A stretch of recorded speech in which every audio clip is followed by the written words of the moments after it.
In this second of 2 lectures on macroecology, Dr. Brian McGill reflects on different measures of diversity used in macroecology and relates these smaller scale measures to global change.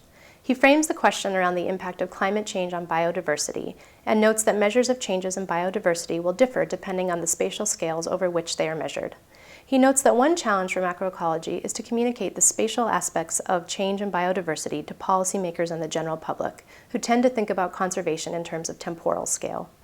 He then introduces the concept of allometric scaling as a means for understanding changes in species richness and abundance over space and time. He distinguishes between isometric scaling, which occurs when relationships among multiple variables change proportionally over time, and allometric scaling, when relationships among multiple variables do not change proportionally over time. He notes that allometry is used in macroecology to characterize changes in species composition and richness as a measure of biodiversity that can reflect human conservation concerns. Humans are coming along. We're conducting this giant experiment. We're doing global change in all 5 different ways. We're impacting biodiversity, which I'm going to focus on this area here. Not to say these questions aren't interesting, but we only have so much time. And also we have more knowledge in this area. Our human global change, species richness, increasing, constant, or decreasing? Hold up your phones. You need to wake up. We've had lunch. I'll make you stand up if you don't participate in this. Global change in aggregate, the effect on species richness, up, flat, down. Okay, I'm seeing 90% down, a few ups, a few flats, but a strong consensus on down. Okay, what if I said that's an ill-defined question? Why would that be an ill-defined question? Scale. Depends on the scale. On the scale of the whole planet, species richness, up, flat, or down? Down. All right, we have consensus. That's actually a less well scientifically established fact than you might think. The global balance is a net of speciation and extinction. And we know extinctions have happened, we've documented them, but we really have not measured speciation. There's good reasons to think we're slowing down the process of speciation. There's good reasons to think we're increasing the rate of speciation. I still would put my vote on down, but it's not a firmly established scientific fact, I would argue. What about the scale of a state? Species richness, up, flat, down. Up is probably the best answer, and flat is probably the second best answer. Plants are very clearly up. Even on islands like Hawaii, the number of species is doubled. If you look at birds, flat is probably a better answer. Birds, the invasions and extinctions seem to have this habit of canceling each other out. But it's very hard to find a taxonomic group in a state or something of a state size where species richness has dropped over, say, the last 50 years, 100 years, 500 years. What about the local scale? This plots, the size of plots that we've been talking about, the 10 meter, 1 meter, 100, 1 hectare for trees. Species richness up, flat, or down? Flat, up, down. Complete lack of consensus. Actually, you're all right depending on where you go. The average, this is, there's 2 recent meta-studies that summarize large data sets. And so if this is time, let's say 1900 to 2020 or 2015, this is number of species. One data set will go like this. One data set will go like this. You can find a lot of large effects. A lot of data sets will go something like this. And the global average is 0. But a lot of people have had a really hard time getting their head around the fact that global richness can be going down and local richness can be flat. But there's like 9 orders of magnitude between local and global richness. There's no reason those processes need to be coupled. So the question is, does whether this is trending up or down or flat depend on the land use type? So this question was intended to be kind of global average regardless of the factors. Yeah, if you start to look at particular factors, agriculture definitely tends to trend down. You can find cases where it's up, but definitely tends to trend down. But there are other places that actually, secondary growth forests actually tend to be trending up. And it was mentioned that the entire northeastern US from Illinois to Maine has been massively reforested in the last 100 years. And those actually may have elevated species richnesses right now because secondary suburbs tend to have elevated species richness. Downtowns tend to have declined species richness. I had colleagues at McGill who did a study on income equity and change in bird species richness. This was at the level of states, and there was definitely a correlation. Poorer states lost more bird species. Yeah, so again, you know, it kind of, how big a lens, how fuzzy a lens do you want to have? If you want to take the whole planet broken up into 1 meter chunks, the answer is very close to 0. We can argue about whether it's 0 or -2, or, and if it is less than 0, it's almost entirely because of the agricultural lands that we've converted. But of course, you can find a plot where it's doing anything, and then that starts to become interesting, is instead of the mean, start to explain the variance. But it's still an important fact to not forget that the mean is very close to 0, if not 0, at a local scale. Every data set is lacking in sufficient data in the tropics. I don't know, the data set I did with Maria Dornalis, Ann McGurn, and Nick Gatelli, we did a big meta-analysis of 100 data sets. And we had, I think, 9 tropical. There was a very weak signal of trending down in the tropics. So I would say it's still possible that the tropics, it's trending down locally, but I don't think it's 20% or 50%. I think it's 5% or 3%. Robin Chaston just had a whole book on secondary tropical forests and how species rich they are. All of this, I didn't give you a precise measure of grain size for local, but this totally depends on the grain size for local. If local's really 1 hectare plots, it's a different answer than if it's 1 kilometer plots. I would bet on 1 kilometer plots, it's going up everywhere, or on average going up, but the smaller plots, it's somewhere close to 0. What about evenness? What do you think the net aggregate impact of global change on evenness is? Down, up? I don't know. We haven't measured this. What about abundance? Net average effect of abundance. You can either think total biomass or total number of individuals, depending on how you like to measure a system. Flat, up, down. Yeah, again, nobody's done this study. I'm going to go with flat. But with eutrophication, I don't think up would be a crazy prediction. What about spatial beta diversity? This is a big one. There's a lot of papers out there. It's called spatial homogenization. And what that's saying is beta diversity is declining. We may have the same number of individuals locally. We may have same number of species locally. We may have more species regionally, but different locations are more similar to each other than they were 50 years ago. That's the homogenization argument. Obviously, that's driven by the fact that we've increased transport of species. It's also driven by the argument that we've homogenized habitats, right? I can go to Phoenix and I can find a green grass lawn. But you could also argue that we're fragmenting the landscape and heterogenizing the landscape as well. So what do you think? Beta diversity, up, down? Beta diversity down, homogenization. That is the consensus. I can tell you I have early results on the first meta-analysis of this, which is only 10 data sets because it takes space, time, species, really big data sets. But first meta-analysis is 50-50. There's a lot of technical issues with beta diversity about how you control for changes in species richness versus changes in composition. But what I'm trying to get at here is changes in composition. Again, we can outline the 3 forces, right? Homogenization of habitat, heterogenization of habitat, and transport of organisms. Those are the 3 things driving this pattern. There's a broad ecological consensus that we're homogenizing. In other words, decreasing spatial beta diversity. Again, I would put this in the we don't know.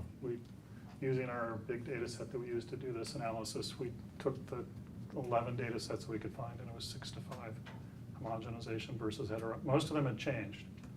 There was only 1 or 2 that weren't significant, but the homogenization, heterogenization split was about even. And we could find no patterns. This was mostly marine data sets. So we were like, well, benthic versus pelagic, trawled system versus scoop system. We couldn't find any pattern. But and most of them had changed, but half of them had homogenized and half had heterogenized. So another big question. Yeah. What time span was that on? This was typically decades, 20 to 30 years typically. Yeah. I can tell you the North American Breeding Bird Survey There is homogenization, but it's an awfully weak effect. You need a really big data set and a really good toolkit to detect it. So flat would be a good first approximation to PBS. What about temporal biodiversity? Change in one location over time. Up, flat, down. Yeah, again, nobody's done, well, no, I take it back. No, well, nobody's done this analysis. Majority said up.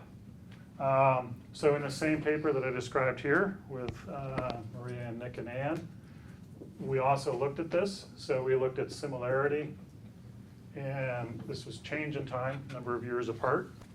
And we again found a lot of variability.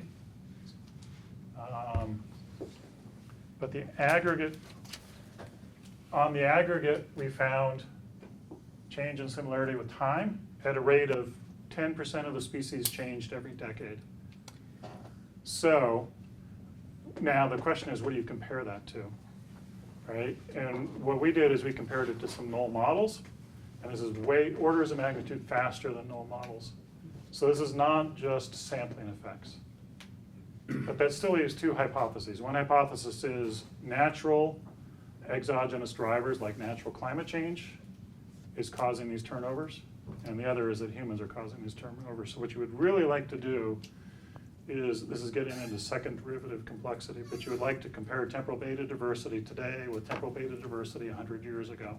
And I don't know anybody who has a data set to do that. If you do, you should do this analysis. But that's what you'd really like to do. My suspicion is that 10% of the species every decade is higher than the natural background rate, so that we have increased temporal beta diversity. But I don't have a good reference point. I can compare it to sampling effects, and it's way bigger than that. But I can't compare it to a natural system under natural climate change and natural spatial migrations and things like that. Okay. So all of which led to one of the papers I put in the readings, which argued that the question of, is the human impact on biodiversity positive, negative, or zero, led to the statement that there's 15 different kinds of biodiversity that we need to worry about. So we had global, regional, we put in another category, the metapopulation scale, which would be the scale of landscape ecology, probably the scale of human impact most too, and local. And then we said we can look at S, we can look at N, we can look at temporal beta, and we can look at spatial beta. And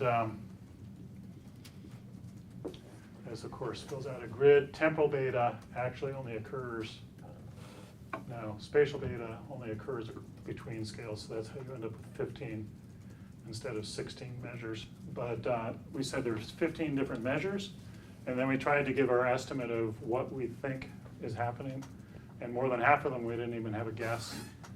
And I think most of the rest we only put a hollow arrow to indicate very weak certainty, and then we had 2 or 3 arrows that we'd actually filled in as we think we actually know what's going on. So, huge question, right? It seems like the most simple question. I tell people that we're at the cusp of a new research area, the impacts of global change on biodiversity. And then I get all these people in the audience who roll their eyes and say, oh, come on, we've been doing that for 50 years. And then I say, okay, fill out this table, and we can't, right? This seems to me like a very baseline thing to be able to answer. And of course, there's more dimensions. This varies from taxa to taxa, right? It could vary from tropics to temperate, heavily populated to less heavily populated. Certainly varies by the global change factors, right? That's a fun table to try and fill out too. You know, eutrophication, what's the effect of that on each of these? Land use change, what's the effect of that on each of these?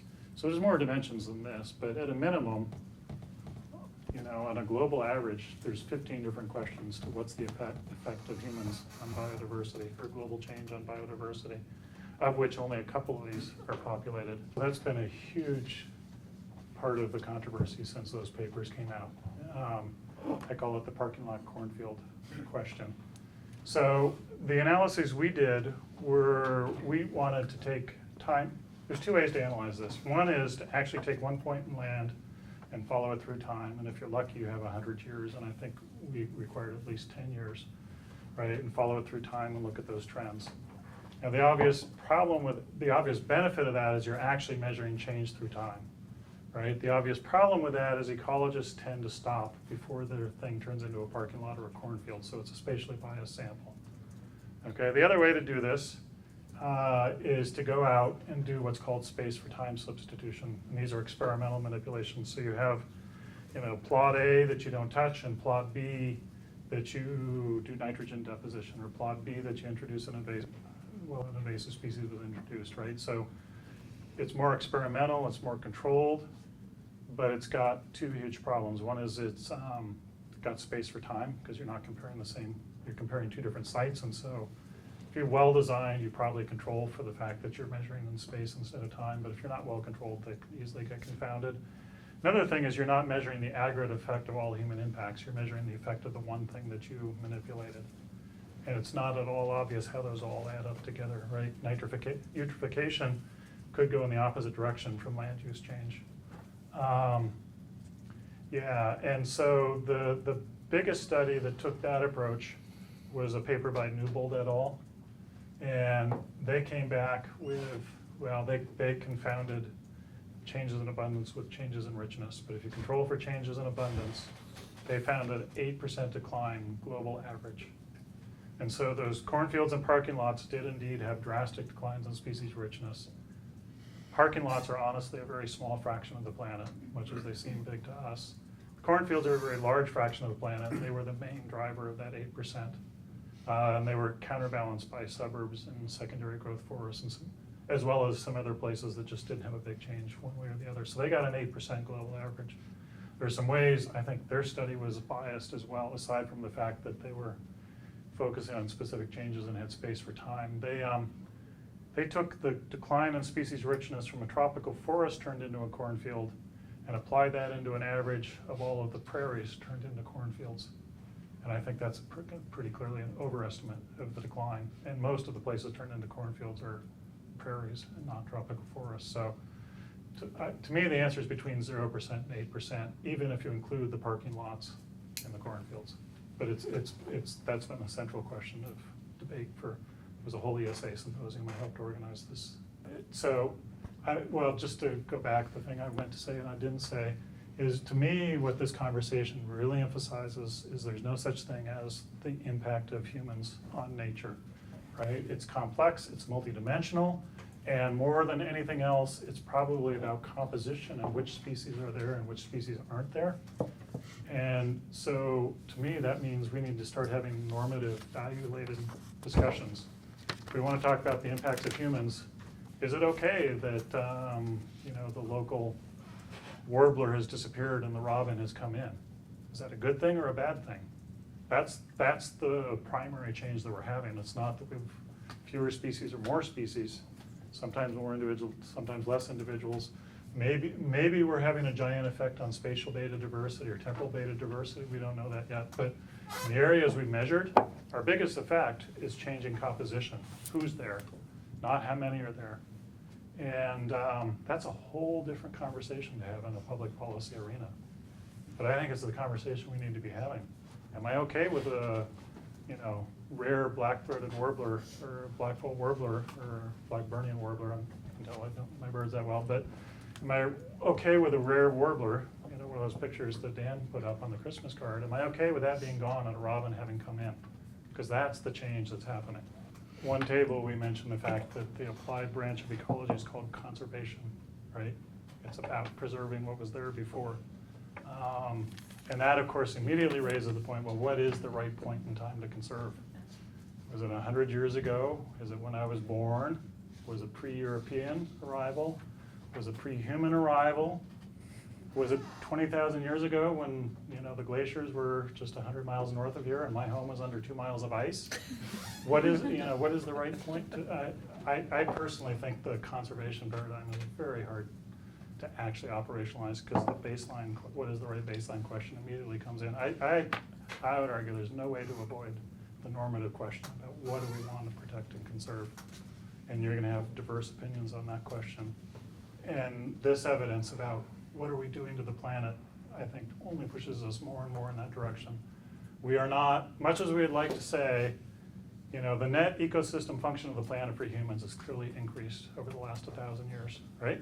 We get more calories out of it, we get more water out of it, and the biodiversity, globally, there's 800 documented extinctions in the last 500 years. I'm sure there's many more that happened that weren't documented, but among the things we watch, mostly vertebrates, it's 800 and 500 years. That's not good, but that's not terrible, right? So on an ecosystem function and an aggregate biodiversity argument, it's hard to make the arguments. I think you have to go to values. But I mean, ultimately, my personal values do come back mostly to intrinsic value. That's what I'm going to argue for. But I recognize that that's a personal value. All right, so this is going to sound like a ridiculous question, but this was a funded grant and it was published in Science in 1962. Imagine you want to give LSD to an elephant. An elephant weighs 75 times as much as me, assuming I know how much LSD I should take, which I don't, but assuming I did, what multiplier should I use to figure out how much LSD to give to an elephant? 75? All right, 75, more or less? Less. Anybody why, other than just humanity? Metabolic rate, yeah. Not everything scales linearly with body size. Unfortunately, those authors assumed things scaled linearly with body size. They did 75 times, and the elephant freaked out and died. Yeah, animal control was not as good then as it is now, unfortunately. On the other hand, if an elephant weighs 75 times as much as me, how much do you think its heart weighs compared to me? 75 times as much. So some things scale linearly and some things don't scale linearly. And so this is the field of allometry, which is related, allo is other, metry is measurements, and it's relating measurements. And a dominant theme in ecology has been relating measurements to body mass. Okay, but before I go there, I want to go relating area to species richness, because we already highlighted that species richness is a completely scale-dependent phenomenon, and indeed the answer can flip depending on scale, right? Up at the regional, flat at the local, and flat at the local is very dependent on scale. It's been known for a long time that to a good first approximation, it looks like this.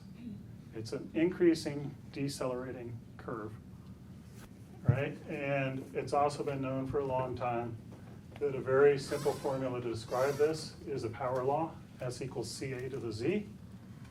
And if I happen to take the log of both sides, I can reduce this to a linear equation. So if I do a plot on a log-log scale, if I do log S versus log A, I will get a straight line. And the slope of this line is the Z. Okay, this is species area 101. There are lots of limitations on this curve. At really large scales, it bends up again. John Hart is fond of pointing that out, and he's absolutely correct. It's not truly a power law. There are systematic deviations from a power law. They're small. This is for the people in the field. But to a first approximation, this is an extremely good cut on species scaling. To think about this, it's a really interesting property. Physicists deal with two kinds of quantities. They deal with, and this comes out of the statistical mechanics literature, they deal with things that are known as intensive and extensive. Intensive would be something like temperature. If I have two volumes, and one is at 50 degrees and one is at 60 degrees, and I put them together, and the volumes are equal, what do you think the temperature of the combined volume is? It's going to be 55, right? It's going to average. On the other hand, if I have two volumes and I calculate the number of molecules, and it's whatever, 10 to the 30th here, and it's 10 to the 30th here, and I put them together, what's it going to be? 2 times 10 to the 30th, right? It's going to double. That's extensive. So intensive variables average or don't change if they're not different. And extensive variables sum together. And those are really easy things to deal with. And intensive variables look like this, right? They don't change with scale. And extensive variables increase linearly with scale. unfortunately, many of the things we in ecology like to deal with, like species richness, are between intensive and extensive. If I double the area, it's going to increase, but it's not going to increase by as much as doubling. So it's intermediate between intensive and extensive. So that right there makes ecology 10 times harder than physics. So we get 10 times the credit for solving any problems. Yeah, and what we have figured out is that this is a good description of the scaling of species richness with area. And I want to make sure you see the parallel between this and this. These are both scalings, right? This is scaling of some aspect of an organism with its body mass. This is scaling of the species richness of a community with the size of a community. Okay, and so broadly, if we want to go across scales, we need to think about scaling techniques, and this is kind of the best scaling technique we have to date. Ecology is rife with assumptions that I can just add everything up, and that's how we get scaling. Unfortunately, most things in ecology don't work that way. Some things in ecology do. Anybody name a variable of high interest in ecology that's extensive? If you double it, you double it. If you double the scale, you double the amount. A pollutant? Yeah. Actually, concentrations of, well, no, not concentrations, but quantities, right?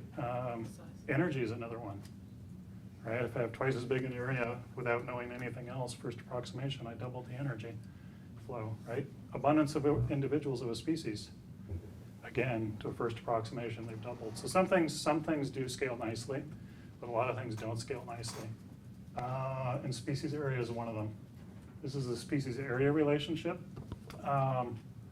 One of the areas this has been used quite extensively, also quite controversially because it's an extremely simplistic model, is to say, well, what happens if I get rid of half the area? I already said the average land use on the planet has dropped by 50%.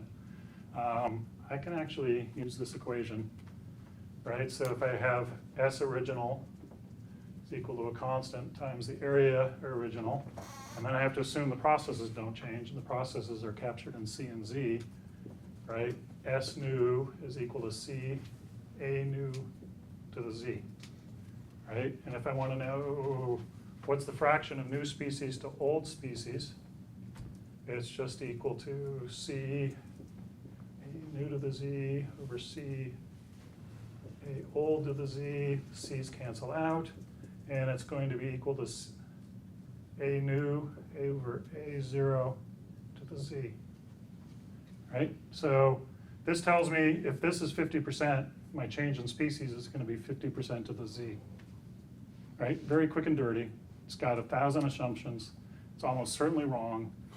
Might be useful, right? That's the nature of modeling. It's wrong, but it might be useful.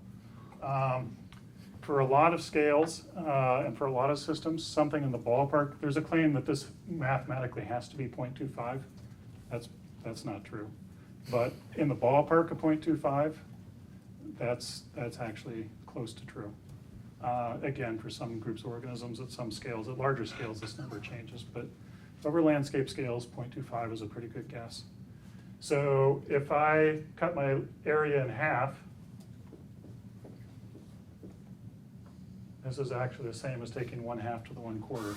I don't know off the top of my head what that number is, but it's I'm sorry, I did something wrong here. What did I do? I need to do 1 minus new to old species.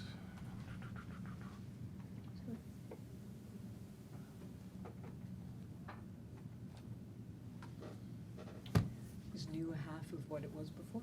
Is area, right, it's 2, right?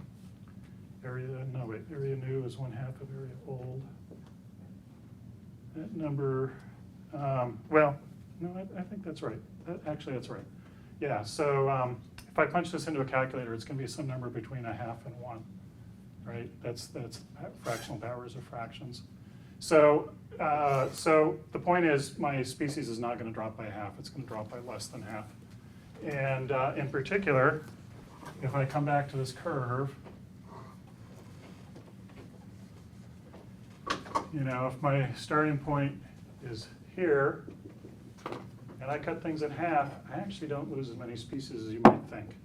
On the other hand, if I cut things to 1/10, it goes very fast and I lose way more species than you would think.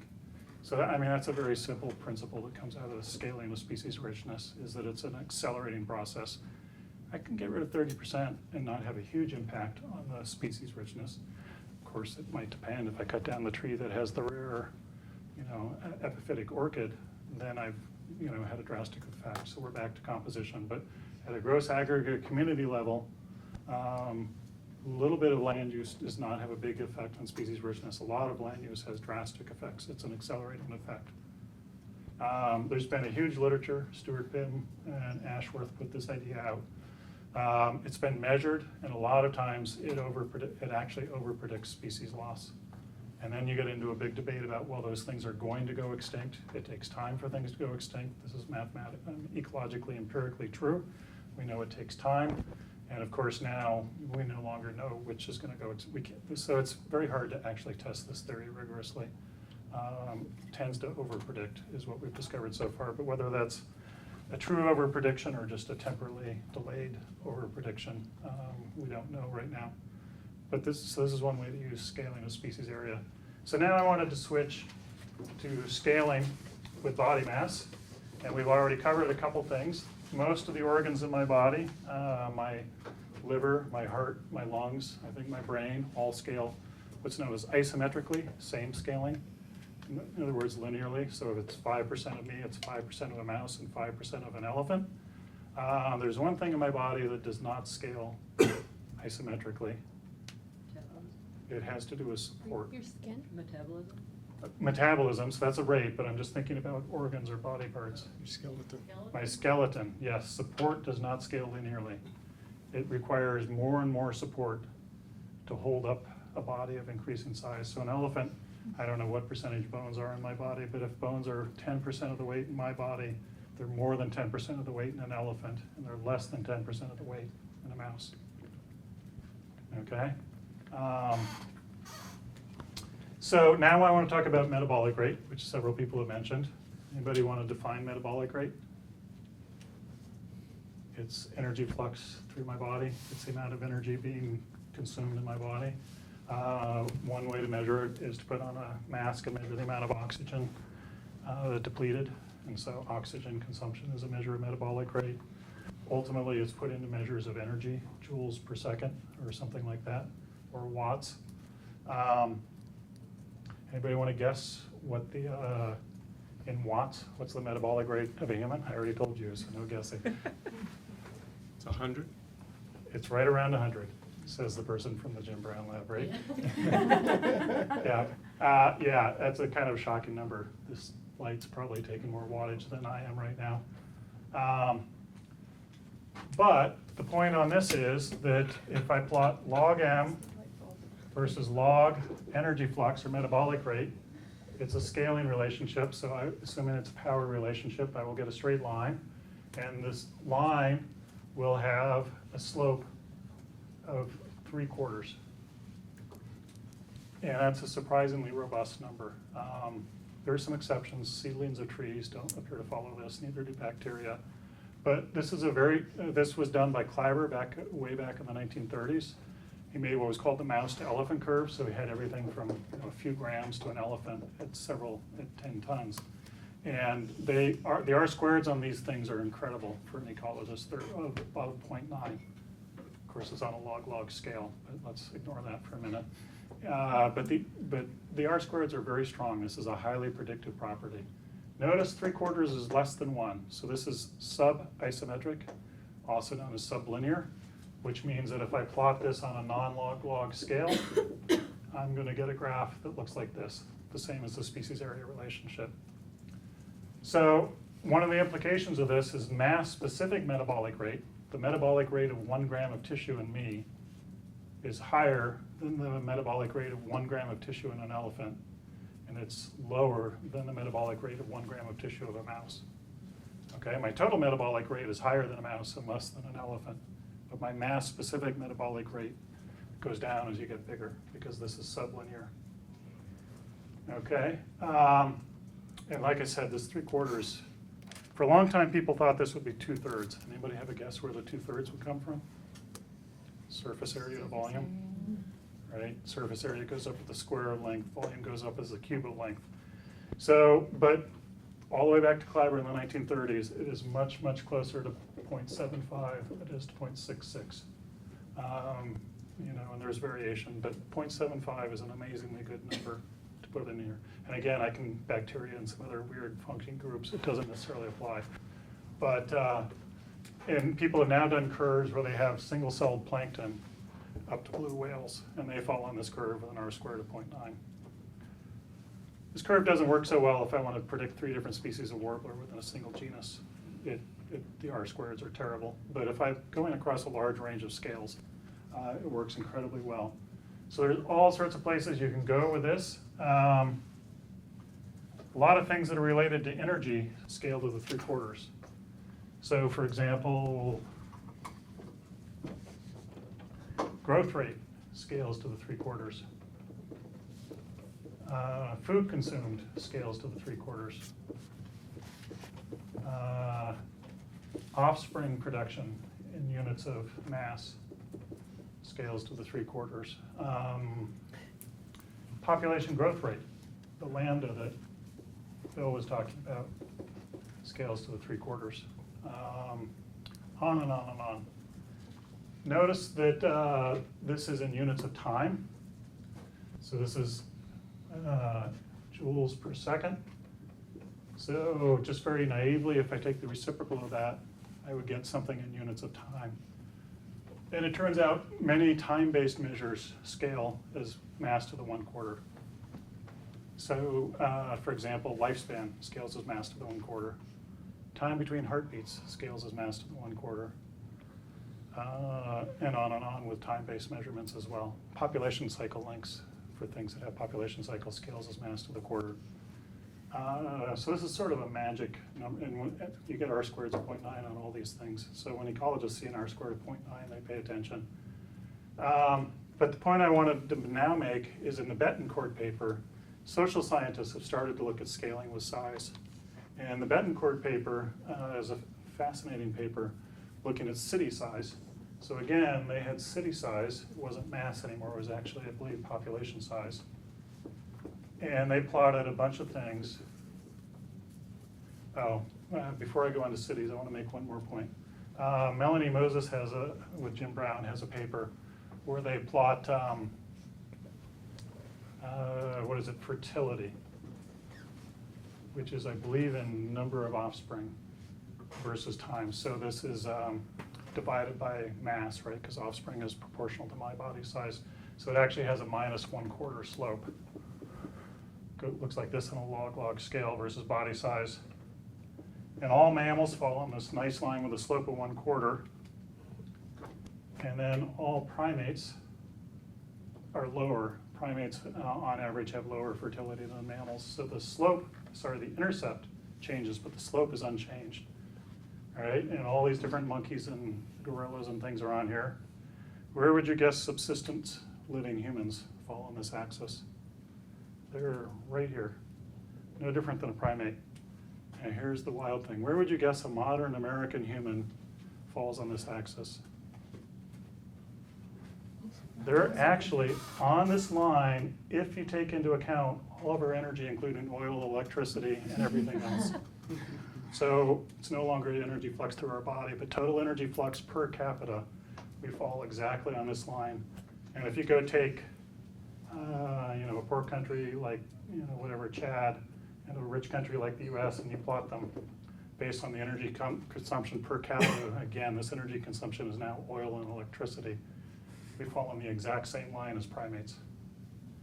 So for all of us who like to think humans are special and we've broken the rules of animals, we're still on the same line. But I wonder if you were to look at places where we're seeing decreased fertility rates in developed areas with high, women having babies later, more issues. No, that's all captured in here. It's all captured in Europe, here? at some point, the fertility rate of 1, well, it's not 1, but it's 1 divided by lifespan is self-replacement. And, the human variation where we're still having growing and shrinking populations. America is, of course, a bit of an outlier. We have a higher fertility rate for our energy consumption, but most of the European countries fall on this line. I think even Saudi Arabia falls on this line, and then the poorer countries are above this line with a higher than replacement fertility rate. It's just kind of mind-blowing how much we're just falling on the curve.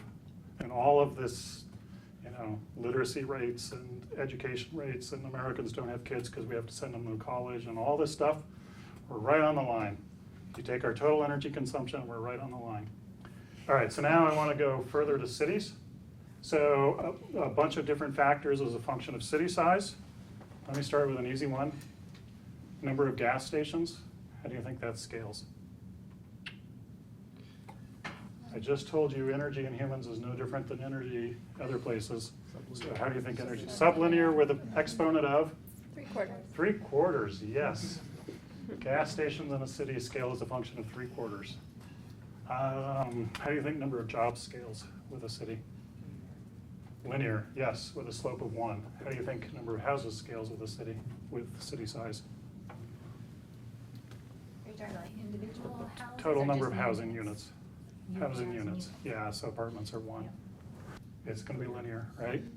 How do you think number of patents filed per city scales? It's super linear. Yeah, it's got an exponent around 1.2. How do you think number of high-tech job scales? It's super linear. How do you think crime scales? This is space for time, right? This is comparing different cities across space, not one city through time. All right, crime. Superlinear, sublinear, or linear? Supralinear, yep. And these also, I don't think the R-squareds are quite as high as the metabolic rate, but they're also very high R-squareds. So scaling is a very general tool, and to my knowledge, it's just starting to be applied in the social sciences. But it all comes back to, if I only know one thing about something, knowing how big it is the single best thing to know. Because I look at all the things, once I know its body size and I know these equations. And this, by the way, has a lot of conservation applications. We have more species that we know nothing about that are endangered than species we know something about. And this is a very quick way. There's some nice papers out there that have applied these rules to estimate conservation threats to species that we know nothing about except their body size. And Rick Pereira has a very nice paper. It's a cool paper. It's not conservation, but Farlow has a paper proving dinosaurs have to be warm-blooded by using allometric scaling on herbivores and carnivores. John Lawton has a fantastic paper in Oikos on proving that the Loch Ness Monster would have a population density of less than one individual in Loch Ness based just on allometric scaling. So it's a really great tool to learn about things that you don't know or even don't exist. Last part, of course, is facetious, but yeah, there seems, I mean, this is really early days, but there's this kind of emerging pattern that things that are based on network and information flow are superlinear. Things that are based on finite resources like energy are sublinear. And things that are based on mass are isometric or linear. If true, I don't know a whole lot of papers beyond the Betancourt paper, but if true, it's a pretty powerful statement. And again, this is the macroecological approach. I'm dialing out a really fuzzy lens. I'm losing all the details and all the specificity that makes people, interested in things. But I'm gaining this power to make order of magnitude comparisons between vastly different things across very large scales. And it's a really fascinating, for me, it's a really fascinating frame to look at things.